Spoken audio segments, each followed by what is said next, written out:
Good evening दोस्तों, एक बार फिर से आपका स्वागत है आपके अपने YouTube परिवार आज़ाद एकेडमी में।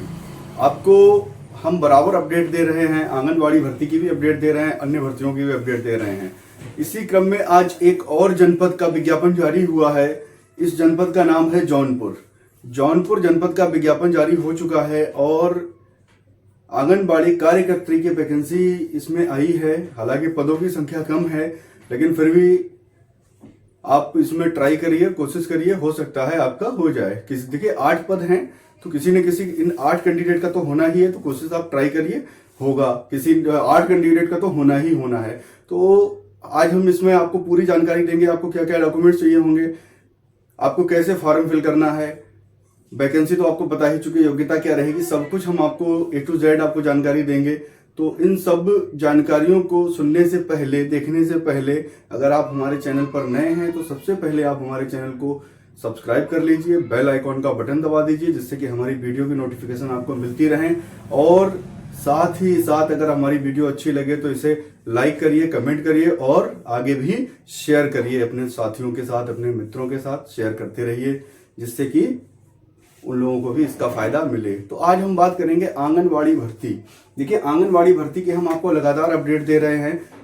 वरीयता क्रम पे भी हमने एक वीडियो बनाई थी कि वरीयता क्रम कैसा रहेगा, किसे पहले चांस मिलेगा, किसे बाद में चांस मिलेगा और लास्ट में सबसे ज्यादा किसे चांस मिलेगा। इसके अलावा आपको डीबी जब आपका होगा तो आपको कौन कौन से डॉक्यूमेंट्स चाहिए होंगे, सारी लिस्ट हमने आपको प्रोवाइड कराई है वीडियो के माध्यम से। और हमने आपको बताया है कि कम से कम 2 सेट आप फोटोकॉपी के बनाकर रख लीजिए डीवी के लिए। ओरिजिनल तो आपको लेके जाने हैं और साथ ही साथ 2 फोटोकॉपी भी आपको लेके जानी है, 2 प्रतियों में आप लेके जाइए। तो बात करते हैं, वीडियो में आगे बढ़ते हैं। आंगनवाड़ी भर्ती 2025 गतिमान है। टोटल 69,000 पदों पर भर्ती पूरे यूपी में चल रही है। इनमें सहायिका और कार्यकर्त्री यानी वर्कर और हेल्पर दोनों की वैकेंसियां आई हुई हैं।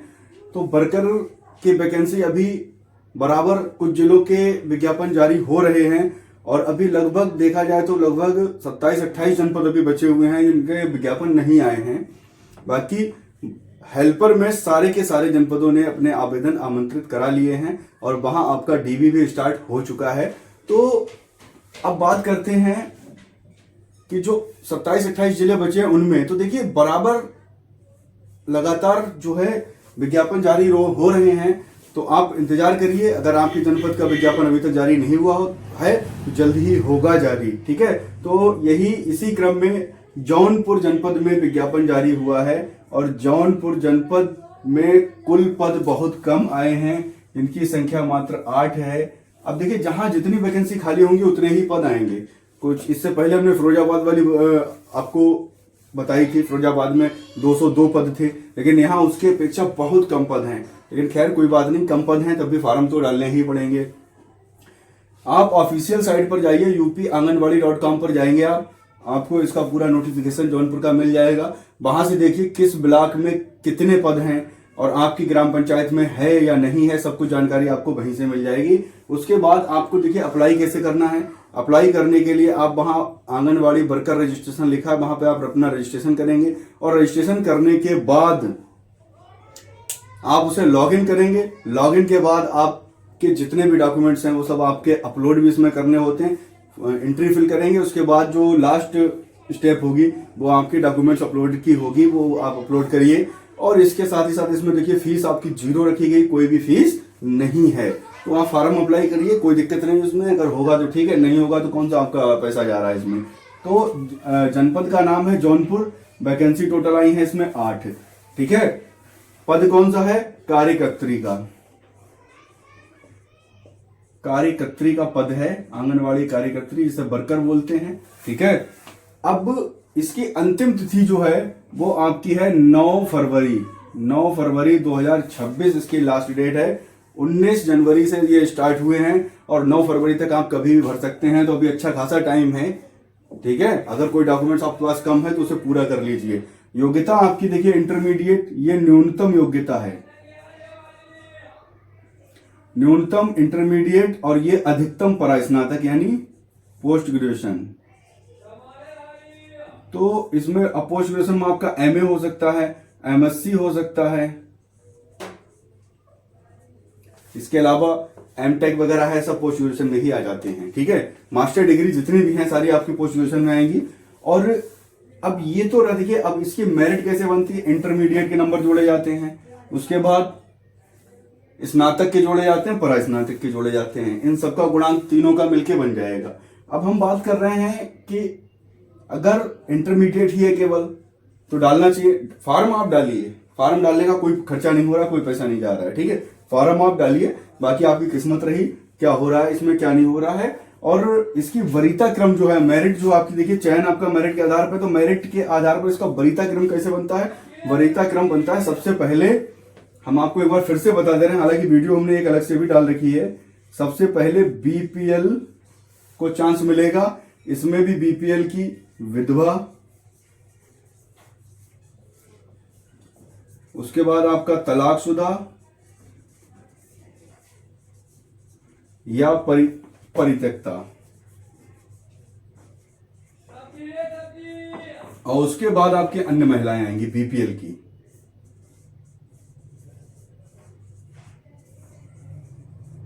इसी तरह इसके बाद आपका एपीएल शुरू होगा। एपीएल में सबसे पहले विधवा, फिर तलाकशुदा या परित्यक्ता, उसके बाद अन्य महिलाएं।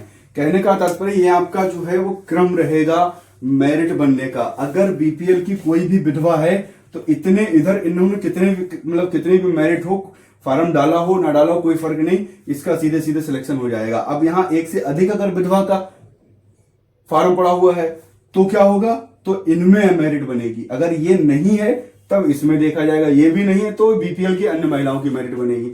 ये भी नहीं है, बीपीएल से कोई है ही नहीं, फॉर्म ही नहीं पड़ा, तो फिर आपका एपीएल में विधवा देखी जाएगी। ये विधवा भी नहीं है तो तलाकशुदा देखी जाएगी, परित्यक्ता देखी जाएगी। ये भी नहीं है तो एपीएल की अन्य महिलाओं का फॉर्म जो पड़ा होगा उसके आधार पर मेरिट तैयार कर दी जाएगी। तो मेरिट सबकी तैयार नहीं की जाएगी, क्यों नहीं की जाएगी, क्योंकि ये प्रेफरेंस दिया जाएगा, इन्हें वरीयता दी जाएगी। वरीयता का मतलब ये होता है बाकी कितने भी फॉर्म पड़े हों, अगर इनमें से कोई भी एक इस टाइप का कैंडिडेट मिल जा रहा है तो उसका सीधे सीधे चयन हो जाएगा, मेरिट उस पर कोई इफेक्ट नहीं डालेगी। तो ये तो हमने इसकी चयन प्रक्रिया बता दी।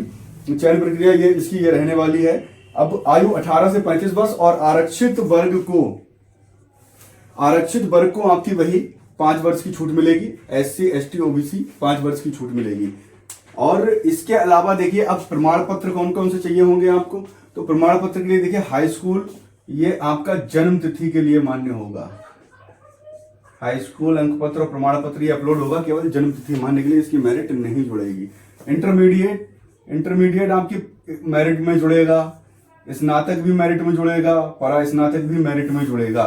ठीक है, अब वही चीज मतलब जो है डिपेंड करेगी कि विधवा कोई है नहीं है, पीपीएल कोई है नहीं है, इन चीजों पे डिपेंड करेगा कि आपका नंबर आएगा या नहीं आएगा। इसके अलावा अगर आप आरक्षित वर्ग से हैं तो आपको जाति प्रमाण पत्र चाहिए होगा। और जाति प्रमाण पत्र देखिए इसमें हालांकि नोटिफिकेशन में स्पष्ट नहीं है, पिता पक्ष का चाहिए, पति पक्ष का चाहिए, लेकिन जाति प्रमाण पत्र हमेशा किसी भी सरकारी नौकरी में पिता पक्ष का ही मान्य होता है, पति पक्ष का मान्य नहीं होता है। तो ये जानकारी आप नोट कर लें, ध्यान रखें कि पति पक्ष का मतलब जो है ना लगाएं, जाति प्रमाण पत्र आप अपने पिता पक्ष का ही लगाएं, वही मान्य होता है किसी भी सरकारी नौकरी में। ये रूल है, नियम है। ठीक है, तो इस नियम का कोई काट नहीं। हालांकि अगर किसी ने लगा दिया है तो घबराए ना, फॉर्म अगर जिसे पहले भर दिया है लगा दिया तो घबराए ना, फॉर्म रिजेक्ट नहीं होगा, लेकिन आपको डीबी के समय आपको पिता पक्ष का जाति प्रमाण पत्र प्रस्तुत करना होगा। उसके बाद देखिए निवास प्रमाण पत्र, ये सबके लिए कंपलसरी है। निवास प्रमाण पत्र सबके लिए कंपलसरी है। आय प्रमाण पत्र के लिए देखिए बीपीएल वालों के लिए कंपलसरी है, एपीएल वालों के लिए कंपलसरी नहीं है। बीपीएल वालों के लिए कंपलसरी इसलिए है क्योंकि बीपीएल आय प्रमाण पत्र और बीपीएल की लिस्ट दोनों में मिलान होके ही उसे बीपीएल की श्रेणी में रखा जाएगा, अन्यथा की स्थिति में नहीं। गांव के लिए लगभग 46,000 और शहर के लिए लगभग 52,000 का, इससे कम की आय का आपके पास आय प्रमाण पत्र होना चाहिए। ठीक है, तो ये आपका आय प्रमाण पत्र बीपीएल के लिए कंपलसरी है। आधार आपका पहचान के रूप में प्रयुक्त होगा, पहचान प्रमाण पत्र के रूप में आपको आधार लगाना होगा, या इसके अलावा अगर आप डीएल है आपके पास, डीएल लगा सकते हैं, वोटर कार्ड लगा सकते हैं, आप पासपोर्ट लगा सकते हैं। पहचान के लिए आप कोई भी डॉक्यूमेंट्स लगा सकते हैं, जरूरी नहीं आप आधार ही लगाएं। तो ये आपके सारे डॉक्यूमेंट्स हो गए, बता दिए हमने आपको इतने डॉक्यूमेंट्स लगाने हैं। इसके अलावा न्यूनतम योग्यता, अधिकतम योग्यता वो भी हमने बता दी। अधिकतम इसलिए हम कह रहे हैं क्योंकि परास्नातक के बाद आपने कुछ भी पीएचडी कर रखी हो, कुछ भी कर रखी हो, उसका कोई भी अंक नहीं जुड़ेगा, केवल और केवल परास्नातक तक के अंक जुड़ेंगे मेरिट तैयार होने में। मेरिट तैयार उन्हीं की होगी जो फंसेंगे। फंसने का मतलब अगर विधवा हैं और एक से अधिक हैं तो मेरिट बनेगी, अन्यथा इससे मेरिट नहीं बनेगी। सीधे सीधे एक है तो इसी का सिलेक्शन हो जाएगा, निर्विरोध जिसे चुनाव बोलते हैं वो हो जाएगा, क्योंकि विरोध कुछ होगा ही नहीं। तलाकशुदा, अब ऐसा भी नहीं कि विधवा और तलाकशुदा दोनों ने फॉर्म डाल दिया है तो दोनों की मेरिट बनेगी, नहीं बनेगी। पहले विधवा को प्रेफरेंस दिया जाएगा, अगर ये नहीं मिलेगी तब तलाकशुदा की मेरिट बनेगी, अन्यथा की स्थिति में विधवा का सिलेक्शन कर लिया जाएगा। तो ये बिल्कुल भी स्पष्ट बात है, ये बिल्कुल स्पष्ट बात है। आप बिल्कुल भी इसमें चिंता ना करें कि हाँ, या मान लिया थोड़ा सा भी अगर आपको कंफ्यूजन है कि विधवा तलाकशुदा लगभग समान आप मान लें, उसे समान नहीं है। विधवा अलग है, तलाकशुदा अलग है, ठीक है। तलाकशुदा अगर है आप तो उसके लिए एक सर्टिफिकेट और लगता है, जो होता है न्यायालय से निकला हुआ जो आदेश होता है तलाक का आपका, वो लगेगा यहाँ, ठीक है। विधवा के लिए आपके पति का मृत्यु प्रमाण पत्र लगेगा। अगर विधवा में फॉर्म डालना है तो पति का मृत्यु प्रमाण पत्र चाहिए। तलाकशुदा में डालना है तो न्यायालय से तलाक हुआ होगा तभी तलाक माना जाएगा, अन्यथा स्थिति में तलाक वो नहीं माना जाएगा। तो न्यायालय ने एक आदेश जारी किया होगा, आपको एक आदेश दिया होगा, जो तलाक हुआ होगा उसका आदेश होगा, उसकी प्रति लगेगी इसमें, ठीक है। अन्य महिलाओं के लिए इन डॉक्यूमेंट्स की विशेष दस्तावेज है, इनकी कोई जरूरत होती नहीं। विधवा और तलाकशुदा के लिए 2 दस्तावेज की जरूरत होगी, चाहे वो एपीएल की हो या बीपीएल की हो, ये तो आपको चाहिए ही चाहिए हैं। इसके अलावा परिवार रजिस्टर की नकल भी मांगते हैं, ठीक है। तो विधवा तलाकशुदा की उसमें परिवार रजिस्टर की, विधवा के उसमें नकल भी लगेगी। विधवा के जो विधवा ने अगर किसी ने फॉर्म डाला है तो उसमें आपके परिवार रजिस्टर की नकल लगेगी। उस मान लिया पति का मृत्यु प्रमाण पत्र है वो तो लगेगा ही लगेगा। परिवार रजिस्टर में उसका नाम कट चुका है नहीं कट चुका है, इस चक्कर में उसका जो है इसको देखने के लिए क्या होता है कि इसकी परिवार रजिस्टर की नकल भी लगती है। तो ये सारे डॉक्यूमेंट्स हैं, हमने आपको बता दिया। इसकी 9 तारीख लास्ट डेट है, आप जल्द से जल्द इसमें फॉर्म अप्लाई करिए। जौनपुर के जो भी निवासी के हैं, जो भी बहनें हमारी जौनपुर में रहती हैं, वो फॉर्म भरिए। फॉर्म भरने का कोई चार्ज नहीं है, कोई फीस नहीं है, आप बस फॉर्म भरिए। अगर किस्मत में आपकी होगी तो मिल जाएगा, नहीं किस्मत में होगी तो नहीं मिल जाएगी। इसी के साथ एक और अपडेट है, ये जो मुख्य सेविका की भर्ती आने वाली है, पैट में जिन्होंने फॉर्म डाला है, यानी पैट 2025 जिन्होंने फॉर्म डाला था और पैट की परीक्षा में बैठे थे, वो अपनी तैयारी शुरू कर दें। मार्च तक इसका नोटिफिकेशन आने की पूरी संभावना है और मार्च में नोटिफिकेशन आएगा तो इसकी परीक्षा जो है जुलाई अगस्त तक होने की पूरी संभावना है। तो आप अभी से तैयारी करते रहें और सिलेबस वगैरह जो है इसका, उस पर भी हम डिस्कशन दे देंगे और तैयारी भी आपकी हम करा देंगे। चलिए साथियों, आज के लिए हम इतना ही और मिलेंगे हम नेक्स्ट वीडियो में एक नई अपडेट के साथ। बहुत बहुत धन्यवाद।